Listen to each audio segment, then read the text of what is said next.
पात का है, चाहता तो वो यही है कि मेरा जन्म सफल हो जाए, मैं भगवान की भक्ति करूं, मुझे परमात्मा की प्राप्ति हो। चाहता तो हर इंसान यही है, लेकिन क्या ये संभव हो पा रहा है, इस पे विचार करना पड़ेगा। जैसे मैंने बताया कि दो प्रकार की भक्तियां हैं, दो प्रकार का ज्ञान है। एक पवित्र ज्ञान कहलाता है और एक मूल ज्ञान कहलाता है। पवित्र ज्ञान क्या होता है?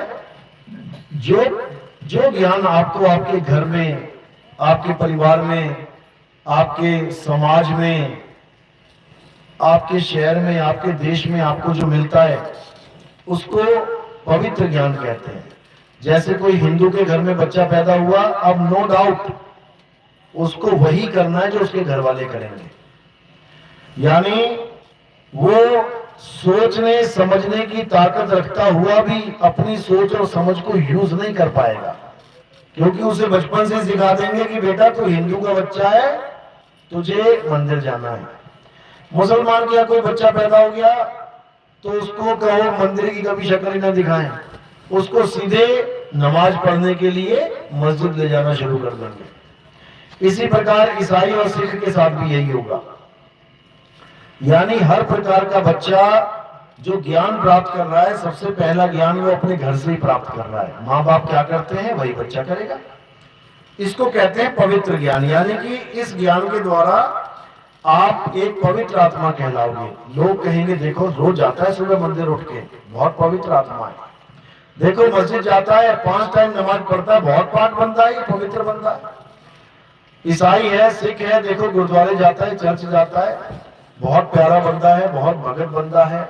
यानी उसकी एक पहचान हो जाएगी पवित्र आत्मा की, जैसे कि ये बंदा बहुत अच्छा बंदा, पवित्र है, पाक है, भगवान भगवान करता है, राम राम करता है, अल्लाह अल्लाह करता है, वाहिगुरु वाहिगुरु करता है।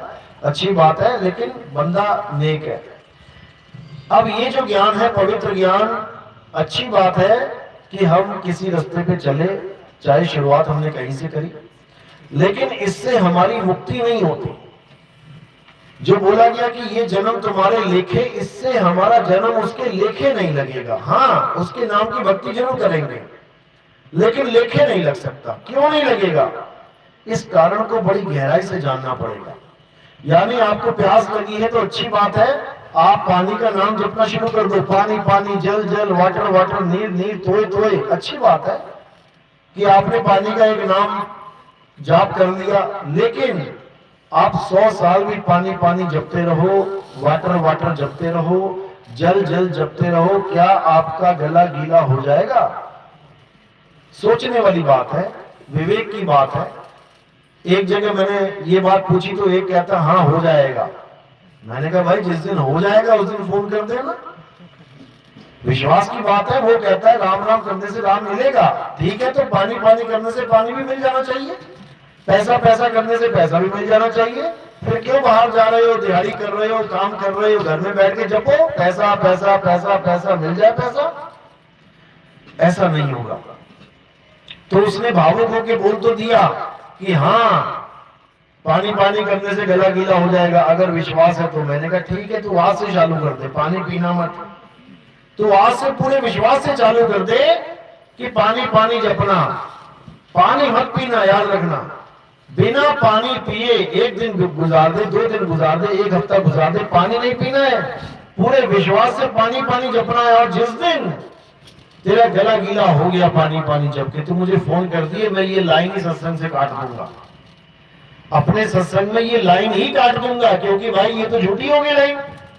पानी पानी जपने से तेरा गला गीला हो गया तो ये लाइन झूठी हो गई। तो क्या कभी ऐसा हो सकता है? नहीं हो सकता। ये विवेक बोलता है। यहां पर श्रद्धा, अंधश्रद्धा, अंधविश्वास नहीं बोलता है, यहां विवेक बोलता है, यहां सत्य बोलता है। तो वो भगत तो शांत होकर बैठ गया, क्योंकि उसको भी पता है कि ऐसा कुछ होने वाला नहीं है। लेकिन हमें पढ़ा दिया गया है, हमारे धर्मों में हमें अच्छी तरह घोट के पिला दिया गया है कि राम चाहिए राम राम जपना पड़ेगा, कृष्ण जी चाहिए हरे कृष्ण जपना पड़ेगा, अल्लाह चाहिए अल्लाहु अल्लाहु जपना पड़ेगा, वाहिगुरु चाहिए वाहिगुरु वाहिगुरु जपना पड़ेगा। यानी जो चीज तुम्हें चाहिए तुम उसका नाम जपना शुरू कर दो। कितना आसान बना दिया इन लोगों ने। ऐसा बिल्कुल नहीं है। कबीर साहब कहते हैं धन धन कहे जो नर धनिया होए, तो निर्धनिया रहे न कोई। पैसा पैसा पैसा जपने से अगर पैसा मिल जाए तो यहां गरीब तो कोई रहे ही ना। किसको नहीं चाहिए पैसा? लग जाओ सुबह से शाम तक जपने में, जरूर मिल जाना चाहिए, पर ऐसे नहीं मिलेगा भाई। उसके लिए काम करना पड़ता है, बिजनेस करना पड़ता है, नौकरी करनी पड़ती है।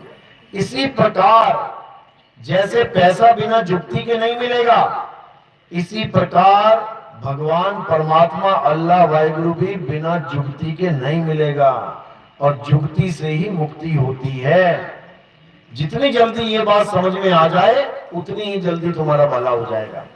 तो एक ज्ञान हो गया पवित्र ज्ञान, जो हमें मंदिरों में, मस्जिदों में, गुरुद्वारों, चर्च तक लेके जाता है, पूजा पाठ करवाता है, हवन यज्ञ करवाता है, तीर्थों में घुमाता है, बहुत कुछ करवाता है, व्रत करवाता है, उपवास करवाता है। ये सब है पवित्र ज्ञान। अब मूल ज्ञान क्या है? मूल ज्ञान का मतलब है आत्मज्ञान। आत्मज्ञान, आत्मा का नाम तो आपने सबने सुना होगा अपने जीवन में, कभी ना कभी तो सुना ही होगा। आत्मा सुना है ना? हर धर्म का आदमी, हर देश का आदमी अलग अलग भाषाओं में आत्मा के नाम रखे हैं और उसको जरूर जानता होगा। आत्मा कहते ही समझ में आता है कि हाँ आत्मा, ठीक है। आप लोग अपनी अपनी आत्मा साथ लेके आए हैं, पंडाल में लेके आए हैं अपनी अपनी आत्मा अपने साथ। जल्दबाजी में कोई खाना बनाती हुई यहाँ चूल्हे के पास तो नहीं छोड़ के आ गई अपनी आत्मा। चश्मा छूट सकता है, मोबाइल छूट सकता है, पर्स छूट सकता है, चूड़ी कंगन छूट सकता है, लेकिन आत्मा एक ऐसी चीज है जो आप कहीं छोड़कर जा ही नहीं सकते। यानी हमेशा हर जगह आत्मा आपके पास है। लेकिन क्या आप अपनी आत्मा को जानते हैं? क्या आपने कभी अपनी आत्मा का अनुभव किया है कि मेरी आत्मा कैसी है, जिस आत्मा की वजह से ये पूरा शरीर चल रहा है? ये हाथ क्यों उठा? आत्मा की वजह से। उंगली क्यों हिली? आत्मा की वजह से। सांसें क्यों चल रही हैं? आत्मा की वजह से। दिल क्यों धड़क रहा है? आत्मा की वजह से। मैं मंदिर क्यों जा पा रहा हूं? आत्मा की वजह से। मैं मस्जिद क्यों जा पा रहा हूं? आत्मा की वजह से। मैं गुरुद्वारे में, चर्च क्यों जा पा रहा हूं? आत्मा की वजह से। अगर मंदिर जाते हुए रास्ते में आत्मा ने शरीर छोड़ दिया तो आप मंदिर नहीं पहुंच सकते। आप आरती गा रहे हो, आरती गाते गाते बीच में ही आत्मा ने शरीर छोड़ दिया, आप आरती भी पूरी नहीं कर पाओगे। आप नमाज पढ़ रहे हो, नमाज पढ़ते पढ़ते शरीर को छोड़ दिया आत्मा ने, आप नमाज नहीं पढ़ पाओगे, आप कुछ कर ही नहीं पाओगे अगर आत्मा ने शरीर को छोड़ दिया तो। अब सोचो, वो मंदिर बड़ा, वो मूर्ति बड़ी, जिसके आगे आपकी आत्मा ने शरीर छोड़ा और मूर्ति वहीं खड़ी है और तुम नीचे पड़े हुए हो, वो मूर्ति आपको उठा नहीं सकती कि आरती तो पूरी कर ले, भगवान की आरती बीच में छोड़ के जा रहा है। कोई नहीं कुछ कर पाएगा। ये जो कुछ कर रही है आत्मा के द्वारा ही हो पा रहा है। अगर आप कोई पूजा पाठ पूरा कर रहे हो आत्मा की वजह से, आप मंदिर मस्जिद जा रहे हो आत्मा की वजह से, आप खाना खा रहे हो, नाच रहे हो, गा रहे हो, भजन गा रहे हो आत्मा की वजह से। भजन गाते गाते बीच में आत्मा ने शरीर छोड़ दिया, भजन खत्म। चाहे बीच की लाइन में खत्म हो गया वो, अब वो नहीं गा पाओगे तुम। यानी जिस कारण तुम जीवित हो, जिस कारण तुम चल रहे हो, खा रहे हो, पी रहे हो, तुम उस कारण को नहीं जान रहे और तुमने अपने काल्पनिक भगवान बना के बैठा दिए। मैं इस देवता का पुजारी हूं, मैं उस देवता का पुजारी हूं, मैं ये करता हूं, मैं वो करता हूं। किसी ने कोई देवता नहीं देखा आज तक। बता दो किसी ने भोले शंकर को देखा हो, किसी ने राम जी को देखा हो, किसी ने श्याम जी को देखा हो। लेकिन जिसको आप महसूस कर सकते हो हमेशा, चलते उठते बैठते खाते पीते, जो आपको दिख नहीं रहा है, आप केवल उसको अगर जान गए तो समझो कि सबको जान गए। आत्मा का ज्ञान बड़ा अटपटा है क्योंकि ये दिखाई नहीं देती, इसलिए इसको समझना बहुत मुश्किल है। लेकिन जब हम ग्रंथों का सहारा लेते हैं, हम संतों का सहारा लेते हैं, हम महान पुरुषों का सहारा लेते हैं, तब हमें थोड़ा थोड़ा आत्मा के बारे में समझ में आने लग जाता है।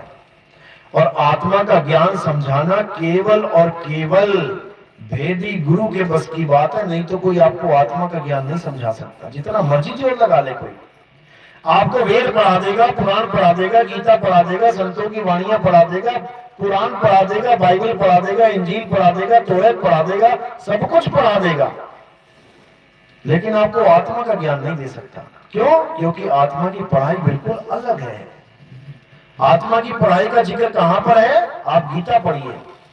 गीता में क्या बोला गया है कि हे अर्जुन, इस दुनिया में दो प्रकार के तत्व हैं। कौन कौन से तत्व हैं?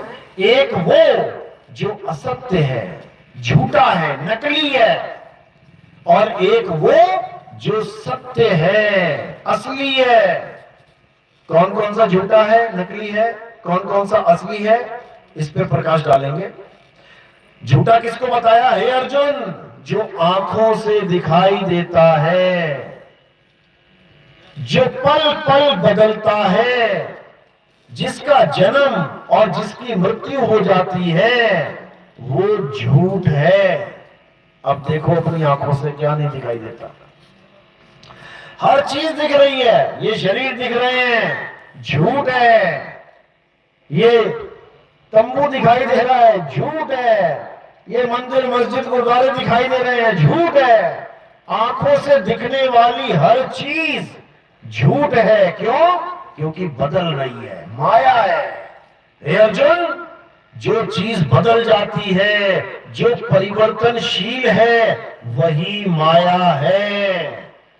और सारा जगत इस मायावी संसार में उलझा पड़ा है। संसार को क्या बोला संत महात्माओं ने? मायावी संसार, झूठा ये संसार। झूठा क्यों बोला? क्योंकि पल पल बदल रहा है। अभी तुम देख रहे हो सूरज इधर है, तुम शाम तक देखोगे सूरज उधर हो जाएगा। अभी हवा इधर से चल रही है, तुम शाम तक देखोगे इधर से चलने लग जाएगी। अभी पानी यहां है, देखोगे कि पानी उड़ गया, वाष्प बन गया। हर चीज बदल रही है, हर चीज। तुम 15-20 दिन, 1 महीना, 2 महीना किसी शहर से बाहर चले जाओ, वापस आओ, तुम्हें कुछ ना कुछ बदला हुआ दिखाई देगा। भाई ये सड़क कब बन गई, ये मकान कब बन गया, ये खुदाई कब हो गई। हर चीज बदल रही है। जो भगवान की मूर्ति बना रहा है, आज पहला दिन है, देखो डंडियां लगाई या लोहा लगाया, सरिया लगाया, थोड़ा सा सीमेंट लगाया, बना रहा है। पहले दिन में देखोगे अलग है, दूसरे दिन में फिर बदल गई, तीसरे दिन में फिर बदल गई, बदलते बदलते बदलते एक दिन वो बन के तैयार हो गई। ठीक है, बन गई, अच्छी बात है। जब तक वो बन रही थी तब तक वो रजोगुण में थी। 3 गुण है, रजोगुण, सतोगुण, तमोगुण। इसी को माया कहते हैं, त्रिगुणी माया। 10 दिन तक मूर्ति बदलती रही, बदलती रही, बढ़ती रही, बढ़ती रही, कंप्लीट हो गई। जब कंप्लीट हो गई तो रजोगुण खत्म हो गया, कंप्लीट हो गई, बात खत्म हो गई। अब पूजी जाएगी। जब तक पूजी जाएगी तब तक वो सतोगुण में है। और जिस दिन उसकी उंगली टूट गई, या उसकी उंगली का नाखून टूट गया, या मुकुट का कुछ टूट गया हिस्सा, या धनुष बाण गदा टूट गई, उस दिन वो तमोगुण में चली जाएगी। अब उसकी पूजा कोई नहीं करेगा। अब क्या करेंगे? उस भगवान को उठा के किसी नदी में छोड़ाएंगे अकेले। अब दोबारा कोई ना जाएगा भोग लगाने वहां पे, कोई पूछने नहीं जाएगा भगवान कैसे हो, कोई मन्नत मांगने नहीं जाएगा भगवान मेरी नौकरी लग जाए। यानी भगवान की भी कीमत कब तक है? जब तक वो मंदिर में फिट है। मंदिर से बाहर निकलते ही भगवान भगवान नहीं रहा, खत्म। यही अज्ञान है, इसी को सुधारना है। हमारे भारत में हम गुलाम रहे, इसी कारण रहे, इसी कारण, इसी को सुधार लेना है। तो क्या करना है? अब रजोगुण, सतोगुण और तमोगुण, इन तीनों से ऊपर उठना है। कैसे उठेंगे? गीता में बताया गया, हे अर्जुन, जो लोग मेरी त्रिगुणी माया को लांघ जाते हैं वो मुझ तक पहुंच जाते हैं। त्रिगुणी माया मतलब जो भी चीज पैदा होती है, पलती है और नाश हो जाती है, उसको सत्य ना मानकर उससे ऊपर उठ जाना। जैसे कोई शरीर है, छोटा सा बच्चा पैदा हुआ इतना सा, धीरे धीरे धीरे बढ़ता गया, बदल रहा है, यानी झूठ है, माया है, नकली है। बढ़ते बढ़ते जवान हो गया, सुंदर हो गया, अच्छी बात है, सुंदर से फिर ढलते सूरज की तरह ढल गया, बूढ़ा हो गया, चमड़ी लटक गई, दांत बाहर आ गए, चेहरा बिल्कुल डल हो गया, मरने वाली हालत हो गई। झूठ है, ये झूठ है। और शरीर केवल वो झूठ नहीं है जो हम देख रहे हैं, शरीर वो भी झूठ थे जो आए और चले गए। कृष्ण जी यही समझाते रहे गीता में कि हे अर्जुन, तू और मैं ये नाशवान शरीर नहीं है, ये शरीर नाशवान है।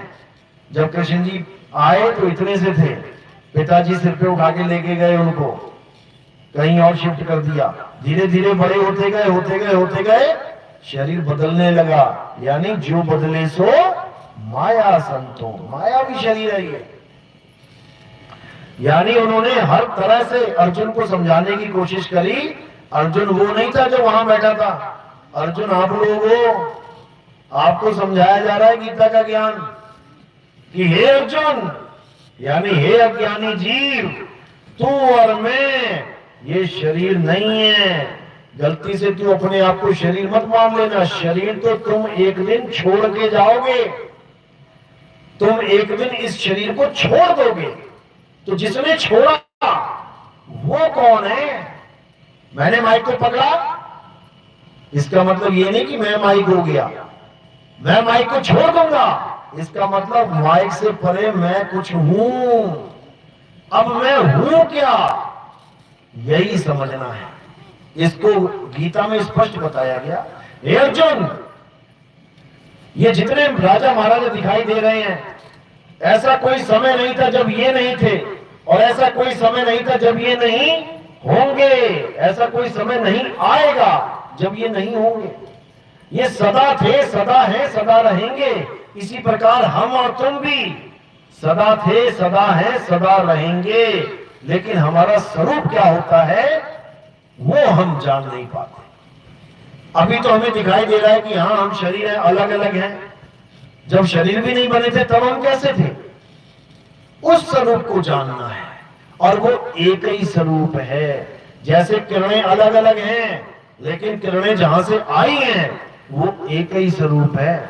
हजारों लाखों करोड़ों किरणों का एक ही स्वरूप है, सूर्य ही स्वरूप है।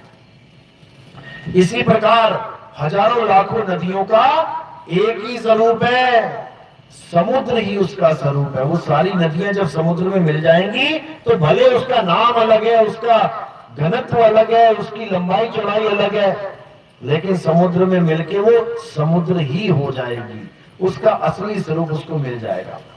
तो यही गीता में समझाया गया कि हे अर्जुन, दो प्रकार का ज्ञान है। एक जप तप व्रत नित्य नेम पूजा पाठ हवन यज्ञ तीर्थ मूर्त, और दूसरा आत्म ज्ञान। इसका जिक्र कहां आता है गीता में? जब आप अध्याय 3 पढ़ेंगे। अध्याय 3 में आप देखिए 12, 13, 14, 15, 16 आप ये श्लोक पढ़िए। उसमें क्या बताया गया? हे अर्जुन, जो हवन यज्ञ नहीं करते, जो देवताओं को प्रसन्न नहीं करते, जो पूजा पाठ नहीं करते, जो बचा हुआ अन्न प्रसाद के रूप में ग्रहण नहीं करते, वो सब पापी जीव हैं, वो पापी हैं। तो ये तो हम भी नहीं करते, तो क्या हम भी पापी हो गए? बिल्कुल नहीं। ये तो बता दिया पवित्र ज्ञान, यानी छोटे लेवल का ज्ञान। अब हाई लेवल का ज्ञान क्या बताया? अध्याय 3 17वां श्लोक। किंतु, ये श्लोक कहां से शुरू किया गया? किंतु, यानी जो वो कार्य नहीं करते वो तो पापी जीव है, नास्तिक हैं, भगवान तक को नहीं मानते। किंतु जो लोग अपनी आत्मा में रमण करते हैं, जो अपनी आत्मा में तृप्त हैं, जो अपनी आत्मा में संतुष्ट हैं, उनके लिए कोई धार्मिक कर्म कर्तव्य लागू ही नहीं होता। बिल्कुल क्लियर। यानी जब तक आप छोटी क्लास में हैं ठीक है, पढ़ाई कर रहे हो, लेकिन अगर एक बार आप डिग्री कॉलेज में पहुंच गए, उसके बाद आप किसी स्कूल में जाने का आपका मतलब ही नहीं बनता कि आप 5वीं में जाके बैठ जाओ, आप 10वीं क्लास में जाके बैठ जाओ, आप 12वीं में जाके बैठ जाओ, या 5वीं 10वीं की किताबें पढ़ने लग जाओ, मतलब ही नहीं है, वो काम खत्म। अब आप बड़े हो गए, अब आप ज्ञानी पुरुष हो गए, अब आप उस तत्व के ज्ञानी हो गए जिस तत्व को सत्य तत्व बोला गया गीता में। 2 प्रकार के तत्व हैं, एक असत्य है, असत्य समझ में आ गया, जो दिख रहा है वो सत्य है। और सत्य क्या है? हे अर्जुन, आत्मा ही सत्य है, ये आत्म तत्व ही सत्य है। अब क्या गुण बताया आत्मा के? हे अर्जुन, शरीर का तो नाश हो जाता है, तेरा और मेरा, ये दोनों शरीरों का नाश हो जाएगा। अर्जुन भी गया, कृष्ण जी भी गए। कैसे गए? पैर में तीर लगा था उनके, यानी अस्त्र शस्त्र ने उनके पैर को भेद दिया और शरीर खत्म। अब क्या समझा रहे हैं? हे अर्जुन, इन शरीरों का तो नाश हो जाता है, लेकिन आत्मा का कभी नाश नहीं होता। अस्त्र शस्त्र इसको काट नहीं सकते, अग्नि इस आत्मा को जला नहीं सकती, वायु इस आत्मा को सुखा नहीं सकती, जल इस आत्मा को भिगो नहीं सकता, क्योंकि आत्मा सत्य है। यही वो असली तत्व है जिसका ज्ञान हो जाने पर जन्म मरण का बंधन टूट जाता है। इसके अलावा और कोई ऑप्शन ही नहीं है, क्योंकि इसके अलावा सब झूठ है। बिल्कुल क्लियर बोला गया है, गो गोचर जहां लग मन जाई, तहां लग माया जानो भाई। ये आंखों से, इस दृष्टि से तुम जो कुछ भी देख रहे हो, तुम मुझे देख रहे हो, मेरे शरीर को देख रहे हो, ये भी असत्य है, रोज बदल रहा है। मैं तुम्हें देख रहा हूं, ये भी असत्य है। तो सत्य क्या है? जिसके कारण ये काया चल रही है, उस आत्मा को जानो, वो सत्य है, और उसका संग करना ही सत्संग है। राम जी की कहानियां सुनना, कृष्ण जी की लीलाएं सुनना सत्संग नहीं है कि आप कहो जी कोई बाबा जी आए हैं 7 दिन का कृष्ण लीला का सत्संग करेंगे, हम सत्संग में जा रहे हैं। सत्संग नहीं है। सत्संग का मतलब है असत्य को त्याग के सत्य का संग कर लेना, सत्संग। और सत्य क्या है? आत्मा ही सत्य है। अगर आत्मा के अलावा कोई भी पाठ पढ़ाया जा रहा है आपको, पूजा कर लो, व्रत कर लो, ये रुद्राक्ष ले लो, ऐसे कर लो, ऐसे कर लो, भगवान खुश हो जाएंगे, सब झूठ है।